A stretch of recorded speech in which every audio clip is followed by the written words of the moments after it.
This is Pet Life Radio. Let's talk pets.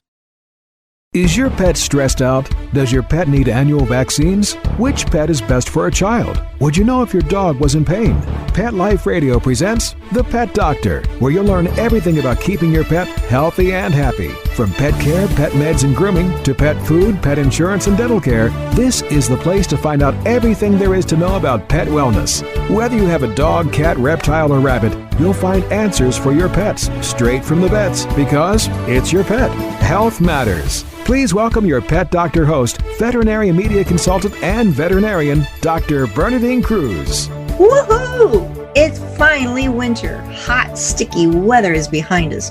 Winter sports and cozy days wrapped in layers of fuzzy warm clothing and snuggling with our pets.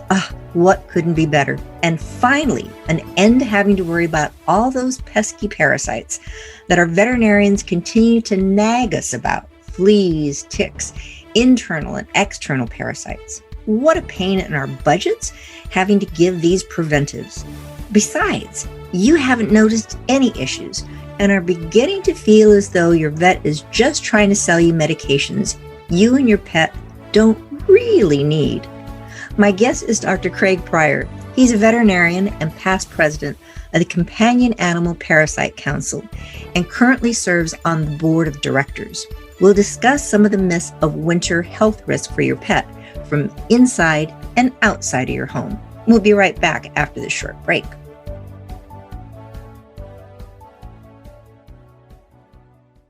Moose is the German Shepherd and hasn't had any kind of health problems at all. He has been on Dinovite since he's a puppy. DINOVITE.com. We tell anybody that has a dog, if there was something that you could do right from the beginning so that you don't have expensive veterinary bills, why would you not do it? Get the Dinovite. Dinovite for life. You get some Dinovite, how happy your dog will be. DINOVITE.com.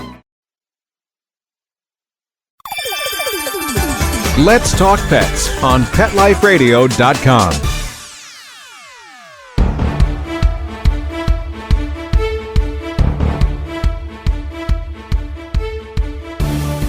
Dr. Craig, thank you so much for being with us again. You were on about 2 years ago. Yes, it's been a while. It's good to be back with you again. Well, I have a feeling parasites really haven't gone anywhere. Oh, no, not at all. You know, parasites are dynamic and ever-changing, and they're adaptable, and they're here to stay. What's probably the number one health risk regarding parasites, the potential of it for our pets during the winter? You know, a lot of that depends on what area of the country you're in. But let me just hit on a couple of things just to remind people. Ticks don't feed 365 days of the year, but ticks feed 12 months of the year. So there's always a life stage of a tick out there that's looking for a host. So, you know, if it's very cold outside and there's 2 feet of snow on the ground, if it's above freezing, ticks are active. They actually sit below the top layer of snow, and as soon as it goes above freezing, they come out and start looking for a host. So ticks are always there. They're always active. Just be aware of that. There are other parasites that are still around in winter. You know, fleas are still around, and people go, well, it's 30 degrees outside. Yes, but your house is what, 68 degrees, 70 degrees? You warmed your house up. You provided the perfect environment for fleas to survive. And so fleas will come inside on animals, on our clothing, and then they'll establish in your house, and you got them for the winter. Hey, you just got free renters, you know, and that's just wonderful.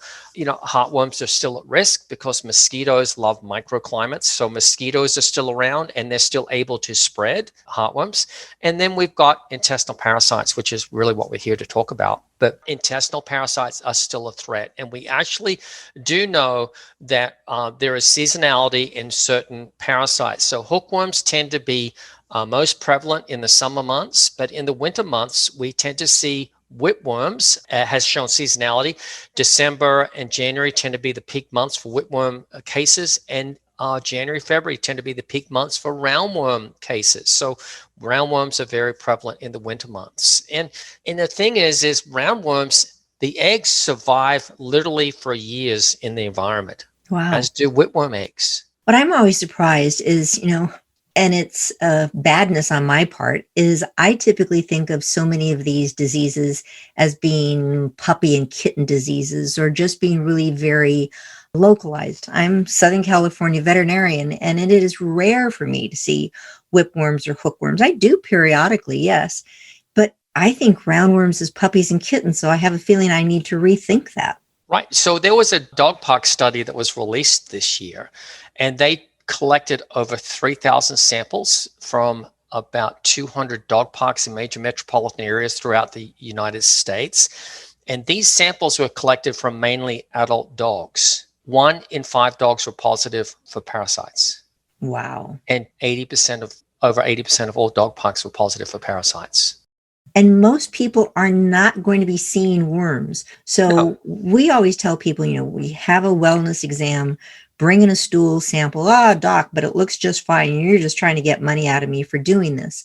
And yes, we do find evidence of these parasites in there. It's like, but it looked normal. I said, yep, that oftentimes is the case. You don't see the worms. Correct. They're microscopic, and they're there. The worm eggs are there. So it can be devastating for these pets. And roundworms and hookworms are zoonotic. So it cannot, so your viewers understand zoonosis or a zoonotic disease is something that can be spread from animals to humans. Classic case right now, COVID-19. It crossed over from an animal to humans. That's a zoonotic disease. Well, roundworms and hookworms are both zoonotic. You can catch parasites from your pets. So another reason why Mom always said, wash your hands. Now, CDC and everyone else is saying wash your hands, not just for COVID, but for these parasites. How are our pets, Dr. Pryor, getting these roundworms, hookworms, et cetera? Because somebody is going to be listening right now going, well, okay, dog parks, boy, such a huge number of parasites being picked up there, but my dog doesn't go to the dog park. I have that little fluffy dog that stays basically in the house with me, or I walk it around the neighborhood every once in a while. Just so you know, there was another study done a few years ago where they looked at soil samples from common areas. They did it worldwide, but they look at soil samples from common areas. So they're looking at beaches, not dog parks, but beaches, greenways, bikeways, municipal parks, footpaths, places like that. The samples they got from the US were from Connecticut, and what they found was 15% of all soil samples were positive for parasitic elements.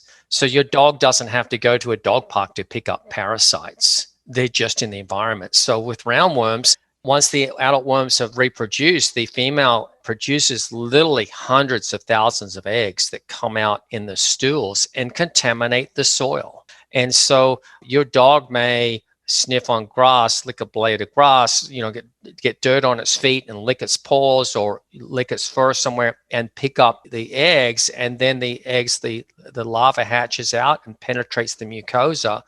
And then those larvae migrate through the body and they migrate into the muscle. They can encyst in the muscle. So in other words, they go dormant for months or longer, and then they can reactivate. They'll eventually migrate through the liver, through the lungs, and they'll eventually end up back in the intestines where the life cycle starts again. But interestingly enough, in puppies can be born with it. There's a transplacental. So a female dog that's pregnant can pass roundworms to her babies while they're still in utero, and dogs and cats will also pass them through the mother's milk to puppies and kittens as well. So it typically is more a severe disease of puppies and kittens, but any age animal can contract them.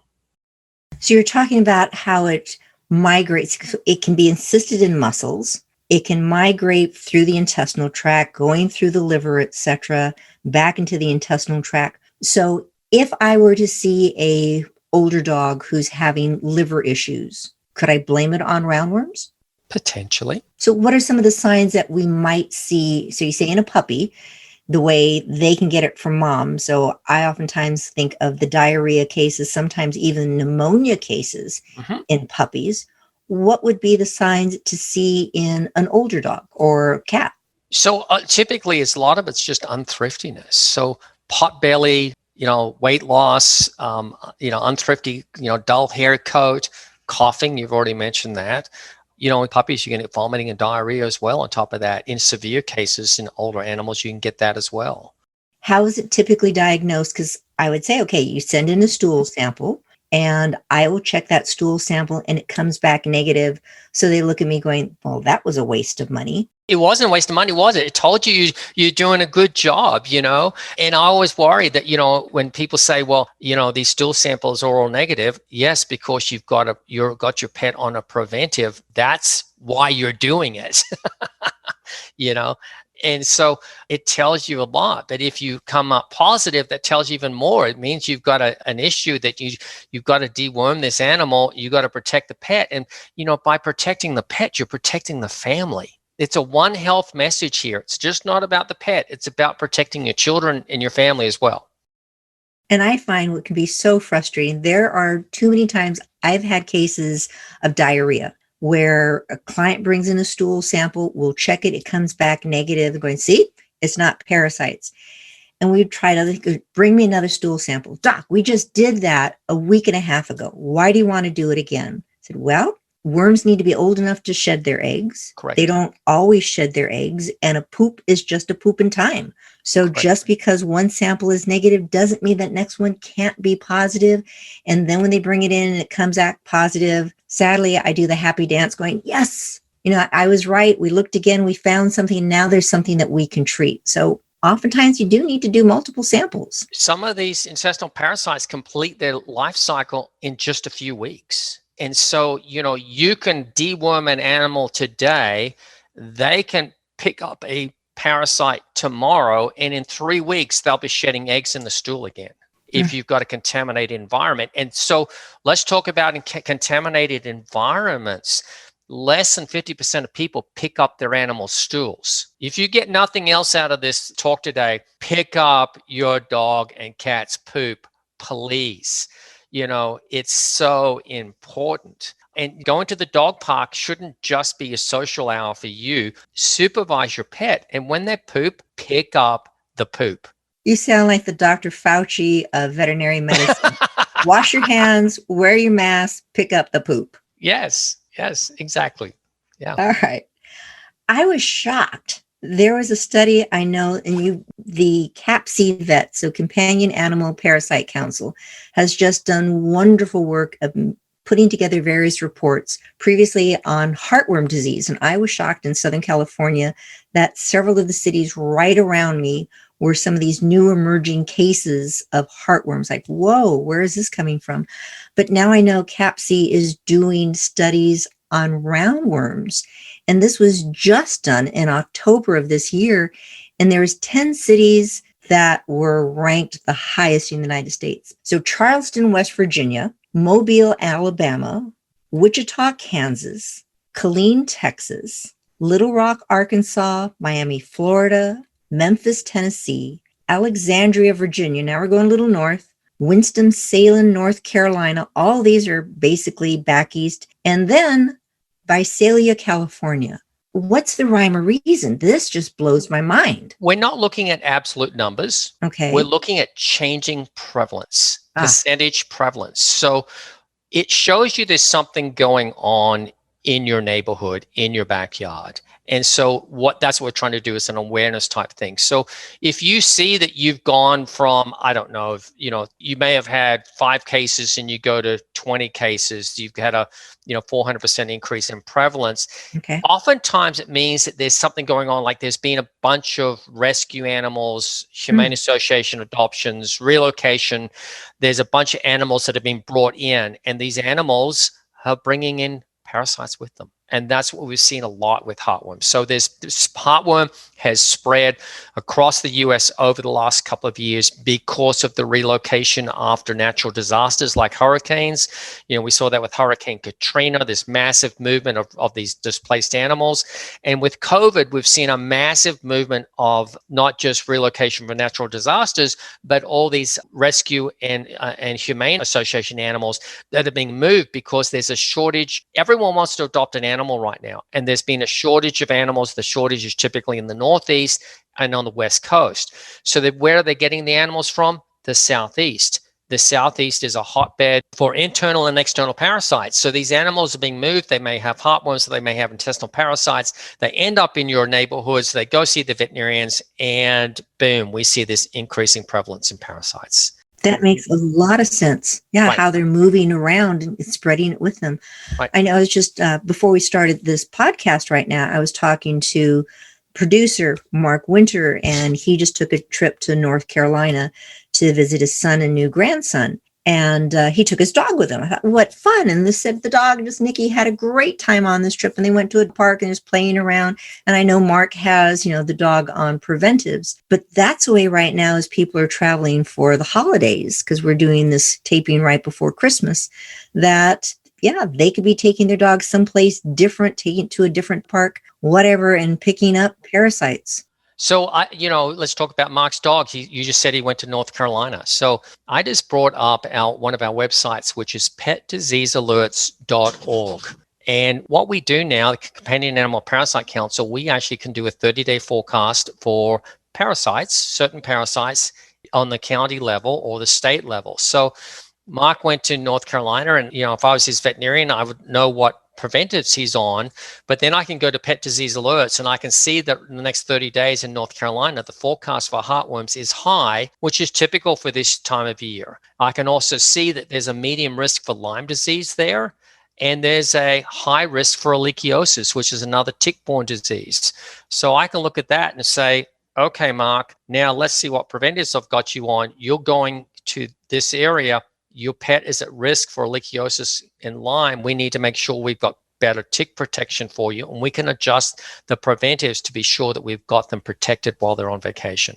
Now that we've just scared Mark, all right. We are going to take a short break, Dr. Pryor, have a little commercial break, bring it right back, and I definitely want to talk more about pet disease alerts. I think really important because, yes, it's like, oh my goodness, I never thought about, people as they're traveling. Sometimes veterinarians may not say, where are you going? We don't always think about telling our vet we're going someplace. So we're going to be right back after this short break. Please have a seat in the waiting room. The doctor will be with you shortly, right after these messages. For those fortunate to have experienced the deep bond and unconditional love of a companion animal, the death that follows can be one of the most difficult and misunderstood losses to go through. Many times, this devastating loss goes unrecognized and trivialized by family and friends, leaving grieving pet parents struggling to find healthy ways to cope with the loss. In And I Love You Still, a thoughtful guide and remembrance journal for healing the loss of a pet, Dr. Julianne Corbin calls attention to the difficulties unique to the loss of a beloved pet and provides an interactive and compassionate guide to help you process your loss and work towards coming to a place of peace and healing. For those interested in journal therapy and looking for a professionally written and compassionate resource to help understand and reconcile the grief associated with the loss of your pet, this book is for you. And I Love You Still, a thoughtful guide and remembrance journal by Julianne Corbin, is now available for purchase on Amazon and other major book retailers. Let's talk pets Let's talk pets on Pet Life Radio. Pet Life Radio. PetLifeRadio.com. Welcome back to the Pet Doctor on Pet Life Radio. The doctor is in, and we'll see you now. Okay, Dr. Pryor, you were mentioning right before the break the pet disease alerts and how a veterinarian or even a pet owner can go and check online where they're going to be traveling to. Is that correct? Yes, correct. What's the name of the site again? So it's petdiseasealerts.org. Right. And this is run by CAPC Vet, correct? Yes. Your So organization? we set up a separate nonprofit called Pet Disease Alerts. So it's run through that one on this website. Yes. But it's controlled by CAPC. Yes. So you just put in where you're going to be going. So you don't put in where you're going. It's actually a map of the U.S. You can click on the state, and then you can click down to the county level. And we've got on there heartworm for dogs, but then we have tick-borne disease agents. We've got Ehrlichia, Anaplasma, and Lyme. So the big three of tick-borne diseases. And you can see what the forecast is for the next 30 days or wherever you're going to be going. Does it also have canine influenza? Because before the break, you were talking about people moving pets around because right now everyone wants to adopt after we have major national emergencies, these earthquakes, fires, floods, hurricanes, disasters that people are moving animals around. So canine influenza is one that we need to be concerned with. We have alerts, so you can receive alerts from us. So if on that same website, Pet Disease Alerts, you can sign up to receive alerts when there's outbreaks in your area. So we have alerts for canine flu and canine leptospirosis. So when you sign up with us, you'll set up an account. You'll then choose your state, and you can pick 3 counties, and we will email or text you if there's an outbreak in your area. And, this is just a really wonderful service because it helps with awareness of what's going on.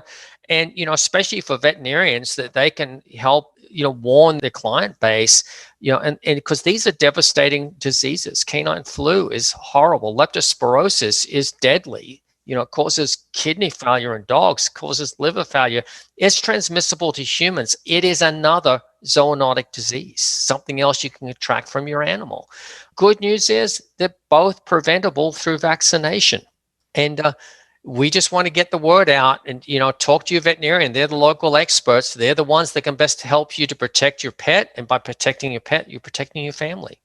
Dr. Pryor, speaking about vaccines and leptospirosis in particular, I know probably 10, 15 years ago, there was a vaccine for leptospirosis, and many animals seemed to have some nasty adverse reactions to it, side effects. So a lot of people said, oh no, veterinarians included, said, oh no, I will never vaccinate for this disease again. And now the disease is showing itself. These alerts are fabulous. And now there's a vaccine. And I'm trying to, especially people who've had pets for a long time, dogs, saying, you need to get a vaccine for leptospirosis. And it's like, oh no, doc, I remember another dog of mine had a problem. Please talk to us a little bit about how this vaccine is not the same. And it really is very safe. It is a very safe vaccine, and so it's something that the drug companies are always improving what they've got. They're always looking to make things better. So they have cleaned up the vaccine a lot. So it was a lot of extraneous proteins in there that were causing reactions. With improved technology, they've been able to get all those out, which is really good. And so there was actually an article published, a study published in the Journal of the American Veterinary Medical Association, I think it was October 2018, where they did a study of the reactions of leptospirosis vaccines compared to all the other really good vaccines we use. And there's no significant difference in the reaction rate, and it's all very, very low. So the vaccines have been improved so much, and they've broadened the scope of the leptospirosis vaccine. So now there's 4 different serovars. So there's different strains of leptospirosis in dogs, and they've got 4 strains in there now. So it's extremely effective. And I've got to really just tell people they need to do it. Because it used to be leptospirosis. I don't know if you remember Dr. Bernardine, but when we first started practicing, well, I've probably been out there longer than you have, but when we first started practicing, this used to be a disease we'd see in farm animals or dogs that are, running around the woods and swimming in ponds and things like this. It's now a disease of high-rise dogs, these little fluffy white dogs that are 10 pounds that are picking them up in inner cities. And I was going to ask, isn't this a lifestyle vaccine where oftentimes, your Lyme disease, if you're hunting and fishing and getting outdoors with your dog, but you just mentioned it. This is the white fluffy dog disease too. To me, it's not a lifestyle vaccine. It should be considered a core vaccine. And with my pets, it is. My dogs are always vaccinated against Lyme, lepto, and flu. We also were talking about the canine influenza, and oftentimes people hear that, they think, okay, is this kennel cough? And I get my dog vaccinated for Bordetella, that's kennel cough, so my dog is safe and it doesn't need the influenza vaccine. If you could maybe touch a little bit about the canine infectious respiratory disease complex, a mouthful for, that coughing dog. Yes. So, the misnomer is it's kennel cough. And kennel cough to me encompasses a lot of different disease entities. So you can say kennel cough could be caused by canine Bordetella, canine influenza, canine adenovirus, mycoplasmal infections, chlamydia. There's lots of different things. Bacterial infections, there's lots of different things. So there's probably, if it came down to it, 10 or 12 different disease entities, whichever one lumps together under kennel cough.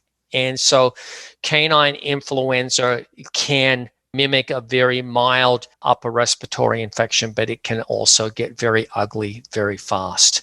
And these dogs can get very severe pneumonias from it. It can be deadly to these dogs. And when it runs through a population, it's very fast and it's very aggressive. And, you don't want to wait for there to be an outbreak to try to then run and find a vet to get a vaccine, because vaccines take time. You've got to give an initial, like the COVID-19, you've got to give an initial immunization, and then you've got to wait 3 weeks and give it a booster. And then about 2 to 3 weeks after that, you should have immunity. So there's a 5-week time span before you get proper immunity. Well, if you've got an outbreak of canine influenza in your neighborhood and you vaccinate that day, it's 5 weeks before your dog's going to have sufficient immunity. Your dog's still at risk. So if your dog goes to the dog park, if it goes to boarding, it goes to grooming, it goes to daycare, it should get a flu vaccine. And just even walking the neighborhood, it could theoretically run into some type of sputum from another dog that had been going to boarding, grooming, doggy daycare, whatever. Or you got a dog in the front yard barking at your dog as you walk by 10 feet, and it's aerosol. Not wearing a mask. Right, exactly. And it's aerosol and spreads, so your dog's at risk. Is this one of those zoonotic diseases? Because people hear influenza going, oh, crud. Something I can get from my dog? No, this one's not zoonotic. Thank goodness. Good. And if I remember correctly, this is one, and you're talking about diseases being spread as people have the best of intentions and moving pets around the United States. Canine influenza, one of the last strains, came from Korea, I understand. Yes, it did. Yeah. And also mentioned that it's spread by fomites as well. So you can spread it on your clothing as well. So wash your hands. Yes. Wash your hands. Back to that. So speaking of back to that, COVID, we're hearing so much about it. And I don't know if you feel comfortable talking about COVID and the spread of that disease as a zoonotic from us to our pets. We hear a lot about there's lions and tigers and domestic cats and mink that are contracting it. How about just generally in the United States, our own domestic cats and dogs? Can they get it? So they say that they could potentially be at risk. So, what the CDC is now saying is that if you have COVID, then you shouldn't be caring for your pet. So, have someone else in the household, isolate from your pet, have someone else take care of your pet for you. And that will put them at less risk. And wash your hands, wear a mask, and you'll decrease the risk as well. So remember what your mommy said, wash your hands, and wash your hands long enough and with soap and water. Correct. What is the best way that we can protect our pets in general from getting diseases? I know it's very broad. Yes, very broad, but you should be seeing your veterinarian. And I like to see pets every 6 months. Your veterinarian is the local expert. They know your pet. They know you. They know your lifestyle. They can best advise you on how to protect your pet. As far as parasites go, the good news is we have very good broad spectrum preventives that you give monthly. There are a couple out there that you can get injections for. They're not as broad spectrum, but they're still very good. So your veterinarian will then work with you to work out what's going to work best with your lifestyle on how best to protect your pet. And these are very broad spectrum, going to prevent heartworms, intestinal parasites. You can prevent fleas, you can prevent ticks, but you also need to do surveillance as well. So the Companion Animal Parasite Council, when it comes to intestinal parasites, recommends that all puppies and kittens be tested at least 4 times in the first year of life, and all adult cats and dogs be tested at least twice a year thereafter. So that's important guidelines. And then we should be testing for heartworms at least once a year. And then we should be testing for tick-borne diseases as well. Because parasites are dynamic and ever-changing, and parasites are on the move. And we do know that Lyme is spreading, ehrlichiosis is spreading, they're moving into areas. You're in Southern California, you've got ehrlichiosis coming up out of Mexico, and it's moving up into California. So, that comes from ticks. So many people right now getting their pets on Craigslist. I've seeing all these puppies coming into the practice who are sick puppies and going, they have no guarantee, no health background. And so many of them are coming from over the border. Now, you mentioned getting your pet's parasite checked, so stool checks twice a year. And somebody's going to say, I have an indoor cat. Why do I need to get my indoor cat checked? It's not seeing anyone else. Right. Well, we do know, I've seen one report out there that was written up that said that 15% of all potting soil contains worm eggs. Okay, so we will have houseplants, and the cats like to get into those. And cats are hunters. They like to hunt bugs. So just Google cockroaches and roundworms, and it'll curl your toes and make you realize that, next time your cat hunts a cockroach and eats it, it may contract roundworms. And mice as well. They can contract parasites from mice as well, intestinal parasites from mice. So they're big hunters. And, these little bugs get into our house. We just don't realize it. Because our cats are there and they eat them before we have a chance to. Correct. Okay, here's a total aside. Do ants carry anything?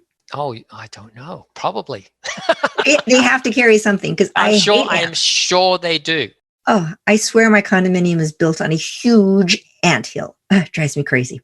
Mm-hmm. All right, that aside, what is your takeaway message? It sounds like you've already done it. See your veterinarian. They're your experts. Yes, your local veterinarian is your local expert. And, the bottom line is protect your pet, because when you protect your pet, you're protecting your family as well. Keep your pet on that parasite control. Do it year round. Year round. Perfect to do. Even indoor cats with little white fluffy dogs in high rises can get these diseases. And capcvet.org. Awesome website. I use it all the time. And for your pet owners, petsandparasites.org is a very friendly website for them. And then we've got petdiseasealerts.org.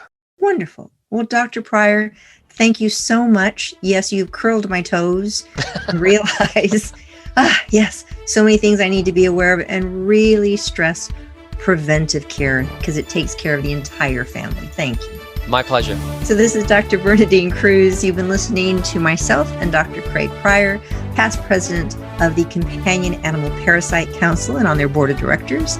Please, I hope you listen again next week. We'll give you more information how to curl your toes, keep your pets and the family healthy. So stay tuned, stay well, wash your hands, wear your mask, pick up the poop. Pets can be a wonderful addition to your life because they're a member of the family. Keeping them healthy and happy is important. Pet Life Radio presents The Pet Doctor with veterinary media consultant and veterinarian Dr. Bernadine Cruz. Whether you have a dog, cat, reptile, or rabbit, you'll find answers for your pets straight from the vets. The Pet Doctor, on demand every week, only on PetLifeRadio.com.